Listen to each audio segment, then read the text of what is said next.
সম্প্রতি একে অপরের বিরুদ্ধে পাল্টাপাল্টি বাণিজ্য নিষেধাজ্ঞা আরোপ করেছে বাংলাদেশ ও ভারত। বন্দরে জট তৈরির অজুহাতে হঠাৎই বাংলাদেশকে দেওয়া ট্রান্সশিপমেন্ট সুবিধা বন্ধ করে দেয় ভারত।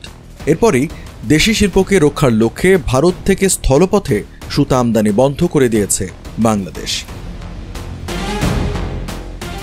প্রতিবেশী দুই দেশের সরকার যখন পরস্পর বিবাদে জড়াচ্ছে, তখন লাভ ক্ষতির হিসাব কষছে উভয় দেশের ব্যবসা প্রতিষ্ঠানগুলো।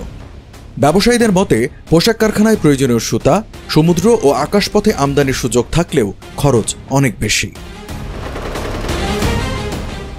এমজিএইচ গ্রুপের প্রধান আনিস আহমেদ বলেন, ট্রান্সশিপমেন্ট বাতিল বাংলাদেশের পোশাক শিল্পের জন্য বড় ধাক্কা। ভারতীয় পথ ব্যবহার করে এক সপ্তাহের মধ্যে পশ্চিমা দেশগুলোতে পণ্য সরবরাহ করা সম্ভব হতো, সমুদ্রপথে তা ৮ সপ্তাহ পর্যন্ত সময় লাগে।